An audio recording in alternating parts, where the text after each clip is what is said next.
Good afternoon, live from New Delhi. You're watching DD India Live, India's voice to the world. I'm Shubhendu Ghosh, coming up in the next 30 minutes. Prime Minister Narendra Modi chairs high-level meeting in New Delhi. External Affairs Minister, Defence Minister, NSA, CDS, 3 service chiefs attend the meet.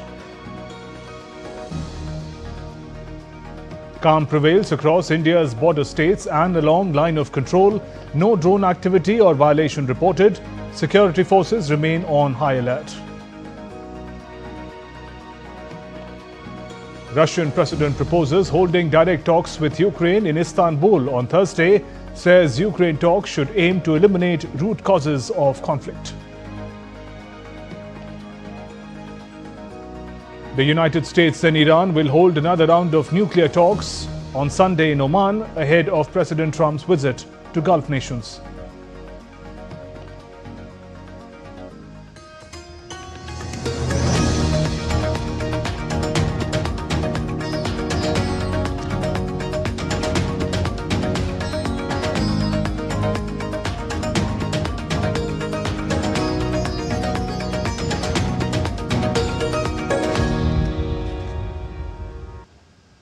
Prime Minister Narendra Modi has chaired a high-level meeting at his residence. External Affairs Minister S. Jaishankar, Defence Minister Rajnath Singh, National Security Advisor Ajit Doval, Chief of Defence Staff Anil Chauhan, 3 service chiefs and Foreign Secretary Vikram Misri attended the meeting along with other top officials.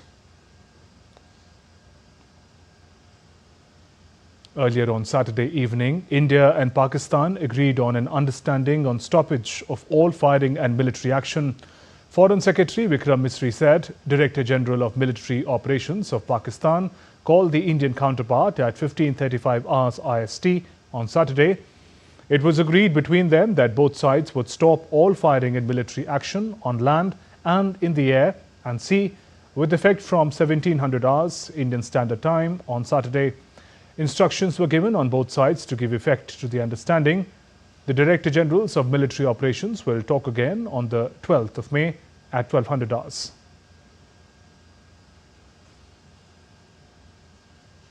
Meanwhile, the situation along the border areas of India remained normal today, a day after agreement of understanding was reached between India and Pakistan.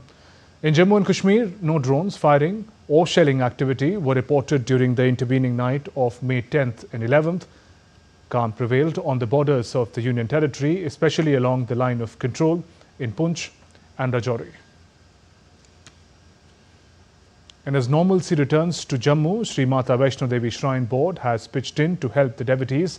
The board has arranged free accommodation facilities for devotees in Katra. The Shrine Board administration is providing free lodging for pilgrims at Ashirwad Bhavan, Katra, with a capacity of 550 beds.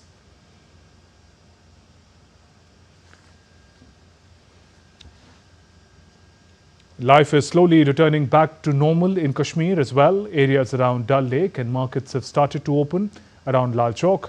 DD India correspondent Vishal Beresto gets us more from Srinagar. This is Sunday morning and I'm here at Lal Chowk in Srinagar. Life is slowly coming back to normal. There has been a peaceful last night and no aggression from the other side of the border. As you can see, today is Sunday, people have come out to shop. This is Sunday Bazaar. Let's talk to some of the people here, some of the localites of Srinagar and find out how do they feel. I have a shop owner. कैसे रही आपकी रात और कैसा लग रहा है कि जिंदगी अब नॉर्मल हो रही है? जंग तो एक तबाही है। जंग से कोई मकसद नहीं निकलता है। जो ऐसे भाईचारा है हमें पार से भी यहाँ से वही हमें रखना है। आपस में ये जंग वंग नहीं होना चाहिए। कल से सारा माहौल ठीक हो गया। इन्होंने बातचीत आपस में की तो वही ठीक हुआ। जंग सही चीज़ नहीं है। So he said that he is feeling better now. Let's talk to some more people. कैसा लग रहा है आप? चीज़ें पहले से बेहतर हुई है? ठीक लग रहा है आपको? कहाँ से आप? पंजाब से। पंजाब से क्या करते हैं? इधर सोफे का काम करते हैं। ओके। तो कल रात चैन से सोए आप? हाँ जी ठीक है, मगर थोड़ा बहुत हल्ला होता है। अभी ठीक है? अभी ठीक है, बढ़िया।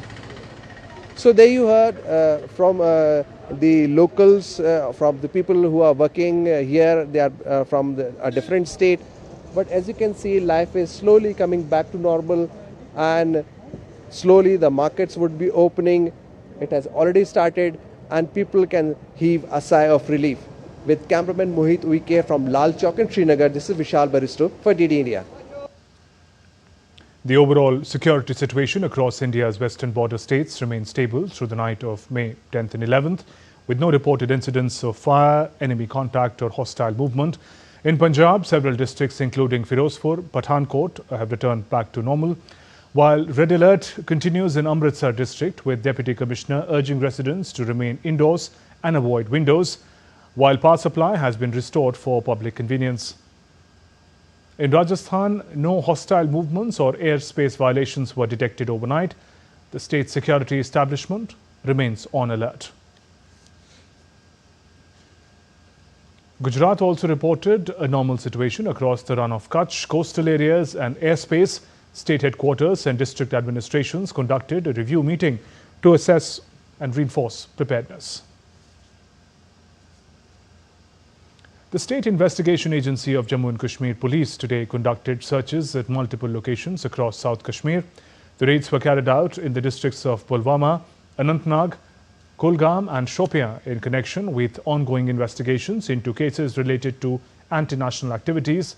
According to official sources, the operations were launched on the basis of credible intelligence inputs and were conducted under elaborate security arrangements. Senior officers of the agency supervised the searches. During the course of the operations, several digital devices, incriminating documents and other materials were seized. Director General of the Border Security Force in all ranks on Sunday paid tributes to BSF Sub-Inspector Mohammad Imtiaz after he lost his life during cross-border firing by Pakistan along the international boundary in Arispura area of Jammu.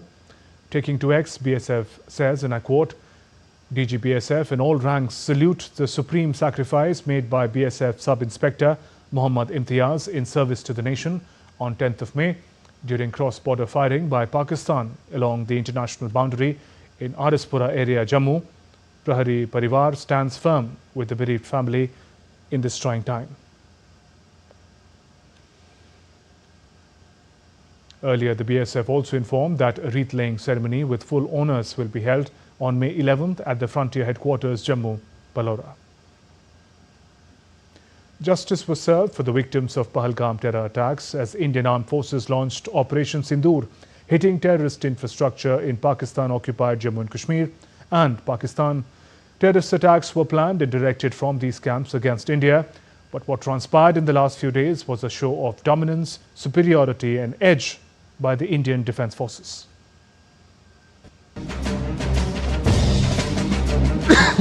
Operation Sindur is a pivotal event in India's fight against terrorism.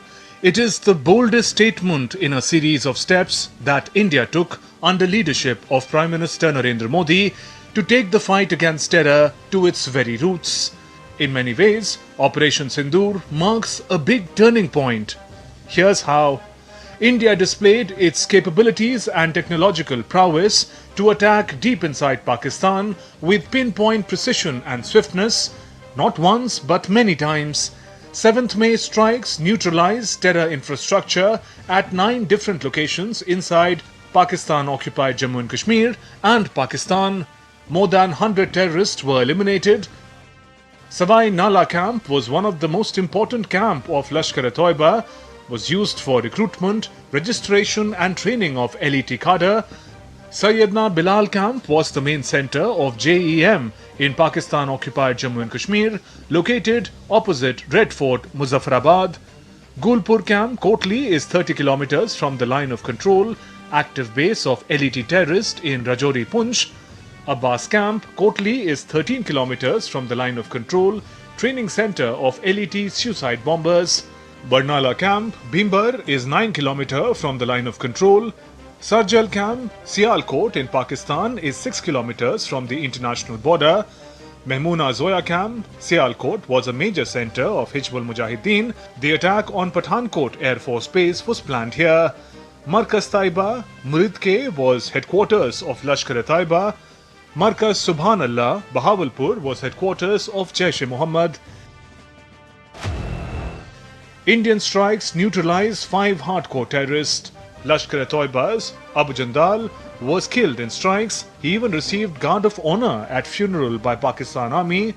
Abu Aksha from Lashkar-e-Toiba was involved in multiple terrorist attacks in Jammu and Kashmir. Jaish-e-Mohammad's Muhammad Yusuf Azhar was wanted in the IC 814 hijacking case. Affiliated to Jaish-e-Mohammed, Hafiz Muhammad Jamil was the eldest brother-in-law of Maulana Masood Azhar. Muhammad Hassan Khan was son of Mufti Asghar Khan Kashmiri, operational commander of JEM in Pakistan-occupied Kashmir. India also stamped its superiority in air battles during the operation, both in defensive and offensive capabilities. India's air defense systems proved their strength, successfully neutralizing Pakistan's multiple airstrike attempts. As drones, missiles and loitering munitions targeted key cities and military bases, India's counter-UAS grid, S-400 Sudarshan, Prithvi Air Defense, Akash, Spider, QR-SAM and Barak 8 swiftly intercepted every threat, ensuring zero casualties. From high-altitude missile interception to rapid response drone neutralization, India's multi-layered defense network proved to be an impregnable fortress.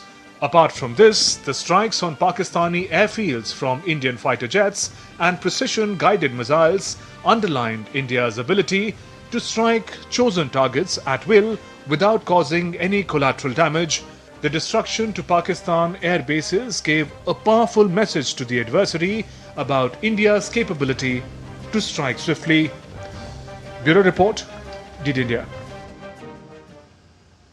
In continuation of ongoing efforts to curb cybercrime and digital arrest cases as part of Operation Chakra, CBI launched searches at 38 locations across 8 states today.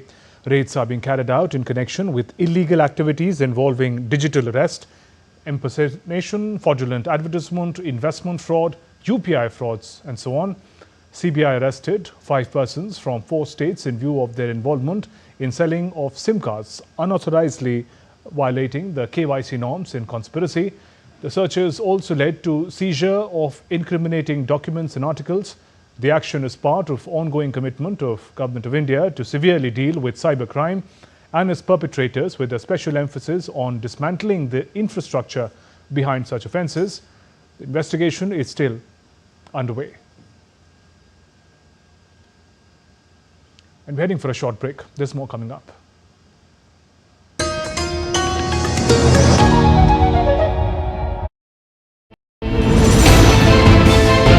Geopolitics and trade deals.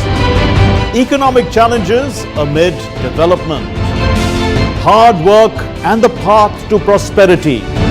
It's the economy always. Between walkers, money is what money does and says. Supply creates its own demand. Between the bulls pulls and bears tears. When supply chains globalization and India rises to the podium. We'll get you centered with the economic brief at 8 p.m. every Thursday on DD India.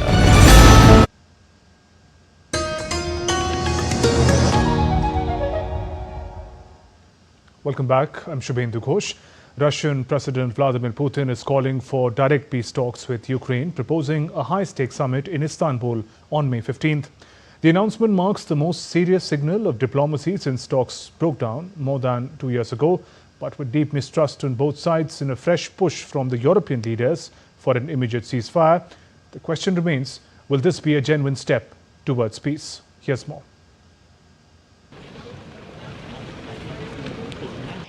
Russian President Vladimir Putin on Sunday proposed holding direct talks with Ukraine in Istanbul on May 15. The Kremlin's surprise offer signals what could be the most serious push for diplomacy since negotiations collapsed over 2 years ago. Let me remind you, it was not us who walked away from talks in 2022. It was Ukraine. Still, despite everything, we are ready to resume direct negotiations without any preconditions. Putin said the goal is not just a temporary ceasefire, but a lasting peace, one that, in his words, addresses the root causes of the conflict. He plans to speak with Turkish President Recep Tayyip Erdogan to finalize details for the Istanbul summit. US President Donald Trump weighed in, posting on social media, "A potentially great day for Russia and Ukraine." Trump added he would continue to work with both sides to help bring the conflict to an end. This bold proposal comes just hours after European leaders, including UK Prime Minister Keir Starmer and French President Emmanuel Macron, visited Kiev, urging Moscow to accept an immediate 30-day unconditional ceasefire. But the Russian president pushed back, accusing Ukraine of ignoring 3 recent ceasefire proposals, a month-long halt to attacks on energy infrastructure, an Easter truce and a symbolic pause during World War II commemorations. Ukraine, in turn, has consistently denied those claims. Moscow has similarly alleged violations by Kiev. With both sides trading blame and accusations, the stage is now set for a critical showdown, diplomacy versus distrust. May 15th could mark a critical moment for Eastern Europe, a chance for peace or yet another missed opportunity. Bureau Report, DD India.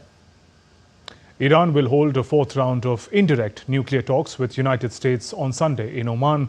The 4th round of negotiations, initially scheduled for May 3rd in Rome, was postponed due to logistical reasons. US President Donald Trump has threatened to bomb Iran if no agreement is reached with his administration to resolve the long-standing dispute. He withdrew the US from 2015 nuclear deal between Iran and world powers. Western countries say Iran's nuclear program, which Tehran accelerated after the US walked out from the now moribund 2015 accord, is geared towards producing weapons, whereas Iran insists it's purely for civilian purposes. Meanwhile, Trump's special envoy Steve Witkoff plans to attend the talks in Oman. Witkoff, in an interview, said Iranians had stated that they do not want a nuclear weapon and that United States will take them at their word on this point. Iranian Foreign Minister Abbas Araghchi said on Saturday if United States' goal is to deprive Iran of its nuclear rights, Tehran will never back down over those rights. Araghchi was speaking in Doha as part of planned visit to Qatar and Saudi Arabia on Saturday. It was in line with the continuous consultations with neighboring countries to address their concerns and mutual interest.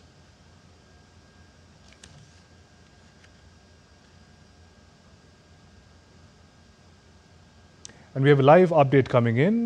Defence Minister Rajnath Singh is inaugurating a BrahMos missile facility. We take you live to the venue. मैं भले ही आपके बीच नहीं आया, लेकिन अपने उत्साह के माध्यम से आप मुझ तक जरूर पहुंच गए हैं। यह अपने आप में एक संदेश है कि चाहे हम किसी भी परिस्थिति में रहें, यह देश चलता रहेगा और हमारा काम नहीं रुकेगा। किसी भी स्थिति में हमारा संवाद नहीं टूटेगा।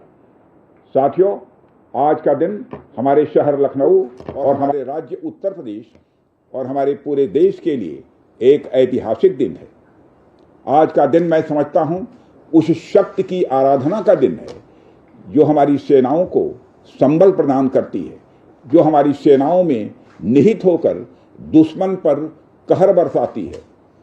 आज का दिन मेरे लिए व्यक्तिगत रूप से बहुत ही महत्वपूर्ण है, क्योंकि मैंने अपने शहर लखनऊ के लिए एक सपना देखा था कि मेरा शहर भारत के डिफेंस सेक्टर को मजबूत करने में एक बड़ा योगदान दे। वह सपना अब पूरा हो रहा है। साथियों, BrahMos integration and testing facility का उद्घाटन इसलिए भी महत्व रखता है क्योंकि आज का दिन बहुत ही खास है। आप सब तो जानते ही हैं कि आज नेशनल टेक्नोलॉजी डे है। आज ही के दिन 1998 में श्रद्धेय अटल बिहारी वाजपेयी जी के नेतृत्व में हमारे वैज्ञानिकों ने पोखरण में परमाणु परीक्षण करके दुनिया को भारत की ताकत दिखाई थी। और वह परीक्षण हमारे साइंटिस्ट, इंजीनियर्स, डिफेंस पर्सनल और कई अन्य स्टेक होल्डर्स के अथक प्रयासों का ही परिणाम था। यह हमारे वैज्ञानिकों तथा इंजीनियर्स को मान्यता देने, उनको रिकॉग्नाइज करने और उनके कंट्रीब्यूशन को एक्नॉलेज करने का दिन है। मुझे अच्छी तरह याद है जब मैंने इसका शिलान्यास किया था, उस समय माननीय मुख्यमंत्री श्री योगी आदित्यनाथ जी भी थे। उस दौरान मैंने यह इच्छा जाहिर की थी कि जितनी जल्दी हो सके इस प्रोजेक्ट को पूरा कर लिया जाए। और मुझे यह देखकर बेहद खुशी हुई कि आप लोगों ने मेरी भावनाओं का सम्मान रखा और महज 40 महीने में इस प्रोजेक्ट को पूरा करके दिखाया। आज हमारे आसपास जैसी परिस्थितियां हैं उसे देखते हुए ये बेहद जरूरी हो जाता है कि हम अपने लक्ष्यों को ऐसे ही समयबद्ध तरीके से पूरा करते रहें। इस मौके पर मैं उत्तर प्रदेश के माननीय मुख्यमंत्री श्री योगी आदित्यनाथ जी का विशेष आभार प्रकट करता हूं। यदि इतने कम समय में ब्रह्मोस की इंटीग्रेशन एंड टेस्टिंग फैसिलिटी की स्थापना हो सकी तो इसके पीछे योगी जी का बहुत बड़ा योगदान है। मैं डीआरडीओ, हमारे वैज्ञानिक, हमारे इंजीनियर्स और इस प्रोजेक्ट से जुड़े हर व्यक्ति और संस्था को मैं हृदय से बधाई देता हूं। आप लोगों ने दिन रात मेहनत करके इस इंटीग्रेशन एंड टेस्टिंग फैसिलिटी को खड़ा किया है। देश भर के वैज्ञानिक, इंजीनियर्स और युवाओं का योगदान हमें इस फैसिलिटी सेंटर में देखने को मिलेगा। मैं आपकी मेहनत और लगन को नमन करता हूं।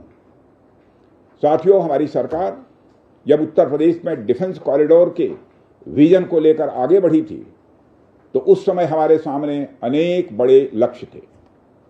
उन तमाम लक्ष्यों में से हमारा एक उद्देश्य यह भी था कि हम उत्तर प्रदेश को एक बार फिर देश के प्रोडक्शन सेंटर के रूप में डेवलप करें।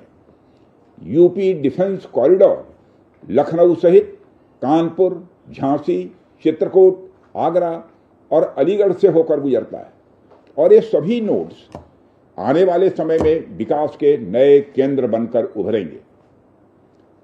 साथियों, एक उदाहरण मैं आपके सामने रखूं तो आप में से बहुत लोगों को पता होगा कि एक समय कानपुर और आसपास का क्षेत्र प्रोडक्ट्स की मैन्युफैक्चरिंग के लिए जाना जाता था। आर्थिक रूप से यह क्षेत्र बहुत ही समृद्ध था। इसे मैनचेस्टर ऑफ द ईस्ट कहा जाता था। लेकिन आज़ादी के बाद अनेक कारणों से आर्थिक प्रगति की राह में यह क्षेत्र पिछड़ता गया और कहीं पीछे छूट गया। मैं उन कारणों में तो नहीं जाना चाहूंगा, पर कहना यह चाहता हूं कि यूपी डिफेंस कॉरिडोर के निर्माण के बाद यह क्षेत्र फिर से एक बार अपने पुराने वैभव को प्राप्त करने की ओर आगे बढ़ चला है। मुझे इसमें कोई संदेह नहीं है कि कानपुर विकास की उन ऊंचाइयों को छुएगा जो दुनिया के विकसित क्षेत्रों के लिए अनुकरणीय होगा। कल को वेस्ट में कोई क्षेत्र जब बहुत अधिक प्रगति करेगा तो उसे कानपुर ऑफ द वेस्ट कहा जाएगा। इसी प्रकार डिफेंस इंडस्ट्रियल कॉरिडोर के सभी नोड्स को डेवलप करने के लिए हम पूरी तरह से कमिटेड हैं। मुझे यह भी बतलाया गया है कि अभी उत्तर प्रदेश डिफेंस कॉरिडोर में aircraft manufacturing, UAV, drones, ammunitions, composite and critical materials, small arms, textile तथा पैरासूट आदि में मेजर इन्वेस्टमेंट किए गए हैं। एक अच्छी बात यह है कि इस डिफेंस कॉरिडोर में हमें पब्लिक सेक्टर और प्राइवेट सेक्टर दोनों की ही बड़ी अहम भागीदारी दिखाई दे रही है। साथियों, जब मैं प्राइवेट सेक्टर की भागीदारी की बात कर रहा हूं तो मुझे यह बताते हुए बड़ी खुशी हो रही है कि लखनऊ में ही पीटीसी इंडस्ट्रीज लिमिटेड द्वारा titanium and super alloy material plants की शुरुआत की जा रही है। इसके अलावा 7 एडिशनल क्रिटिकल प्रोजेक्ट्स की भी नींव इस समय रखी जा रही है। यह निश्चित रूप से रक्षा क्षेत्र में भारत की आत्मनिर्भरता की गति को और तेज करेगा। मैं इसके लिए श्री सचिन अग्रवाल को भी बधाई देना चाहता हूं। हमारा सपना है कि उत्तर प्रदेश दुनिया के टॉप डिफेंस प्रोडक्शन और एक्सपोर्ट डेस्टिनेशन के रूप में जाना जाए।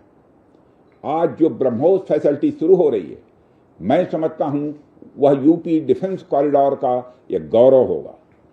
यह सिर्फ उत्तर प्रदेश का ही नहीं बल्कि देश का सबसे बड़ा BrahMos integration and testing facility centre है। यह रक्षा क्षेत्र में भारत की आत्मनिर्भरता के प्रयास को भी मजबूती प्रदान करेगा। साथियों, जहां तक ब्रह्मोस का प्रश्न है तो आप सभी यह जानते हैं कि ब्रह्मोस दुनिया के सबसे तेज सुपरसोनिक क्रूज मिसाइल्स में से एक है। ब्रह्मोस सिर्फ एक हथियार नहीं है बल्कि यह अपने आप में एक मैसेज है। मैसेज हमारी आर्म्ड फोर्सेस के स्ट्रेंथ का है, मैसेज दुश्मन के प्रति हमारी डेटरेंस का है, प्रतिरोधक क्षमता का है, मैसेज हमारी बॉर्डर्स की सेफ गार्डिंग के हमारी प्रतिबद्धता का है। साथियों, पोखरण परमाणु परीक्षण में महत्वपूर्ण योगदान देने वाले मिसाइल मैन और हमारे पूर्व राष्ट्रपति डॉक्टर APJ अब्दुल कलाम ने यह कहा भी था कि unless India stands up to the world, no one will respect us in this world. Fear has no place, only strength respects strength. अर्थात दुनिया कमजोरों का नहीं बल्कि शक्तिशाली का सम्मान करती है। उनका विजन था कि हमें अपनी ताकत को और मजबूत करना होगा। जब तक कोई देश ताकतवर नहीं होगा, दुनिया उसका सम्मान नहीं करेगी। आज भारत दुनिया के सबसे शक्तिशाली राष्ट्रों में से एक है। हम लगातार अपनी ताकत और बढ़ा रहे हैं और मैं समझता हूं कि आज जो फैसिलिटी सेंटर शुरू हो रहा है, यह भारत की शक्ति को और मजबूत करने में सहायक होगी। साथियों, यह केवल एक फैक्ट्री का उद्घाटन भर नहीं है, बल्कि मैं समझता हूं कि यह रक्षा क्षेत्र में भारत की आत्मनिर्भरता की दिशा में एक बहुत बड़ा कदम है। उत्तर प्रदेश डिफेंस इंडस्ट्रियल कॉरिडोर बनने के पश्चात उत्तर प्रदेश के इंडस्ट्रियल डेवलपमेंट का एक नए सिरे से श्री गणेश हो चुका है। इस डिफेंस कॉरिडोर में अब तक कुल 180 के लगभग MOUs साइन किए जा चुके हैं, जिसमें 34,000 करोड़ रुपए का इन्वेस्टमेंट प्रपोज्ड है। आपको यह जानकर खुशी होगी कि अभी तक इस कॉरिडोर में 4,000 करोड़ रुपए का इन्वेस्टमेंट किया भी जा चुका है। साथियों, टेक्नोलॉजी डे के दिन इस हाई टेक्नोलॉजी प्लेटफॉर्म फैसिलिटी को इनागुरेट करना अपने आप में एक लैंडमार्क डे है, परंतु इसके साथ साथ यह भारत की नई इनोवेटिव एनर्जी को भी दिखाता है, जिसको हमने पिछले कुछ सालों में गति देने का प्रयास किया है। हम सब जानते हैं कि इस समय टेक्नोलॉजी के क्षेत्र में, खासकर critical high and frontier technology के क्षेत्र में बड़ी तेजी से बदलाव आ रहा है। चाहे सिविल सेक्टर हो या डिफेंस सेक्टर, आज रोज नई नई टेक्नोलॉजी सभी प्रकार के प्रोडक्ट्स या सर्विसेज में क्रांतिकारी परिवर्तन ला रही हैं। हमारे जीवन का कोई भी ऐसा कार्य क्षेत्र नहीं है जहां टेक्नोलॉजी हमें डिसरप्टिव तरीके से प्रभावित न कर रही हो। दुनिया के हर क्षेत्र में इस टेक्नोलॉजी क्रांति ने एक ऐसी उथल पुथल मचा रखी है जहां पुराने सारे अब तक के स्थापित जो नोशंस हैं, धारणाएं हैं, वह तेजी से बदल रही हैं और ऐसे नए परिवर्तनों का आगाज हो रहा है जिसके बारे में पहले हम सोच भी नहीं सकते थे। ऐसे में नेशनल टेक्नोलॉजी डे एक खास महत्व रखता है और इस खास दिन पर डिफेंस के क्षेत्र में एक हाई टेक्नोलॉजी फैसिलिटी को उद्घाटन करना मेरे, आपके और हम सब के लिए एक गौरव का विषय है। साथियों, ब्रह्मोस भारत और रूस के हाईएस्ट डिफेंस टेक्नोलॉजी का एक संगम है। That was Defence Minister Rajnath Singh addressing the inaugural ceremony of BrahMos Aerospace Integration and Testing Facility in Lucknow. It's part of the larger defence corridor in the state of Uttar Pradesh. Meanwhile, Iran's Ayatollah, also those updates we'll be getting in just a bit. But for now, we'll conclude this edition of DD India Live. Let us know your thoughts on the news of the day. For all the latest news from India and across the world, you can go across to our mobile app, DD India mobile app. The app is available on both Android and iOS platforms. Scan the QR code on the screen and download now. We'll be back with more news as it breaks here on DD India. I'm Shubhendu Ghosh from all of us here in Delhi. Thanks for watching DD India Live. Namaskar.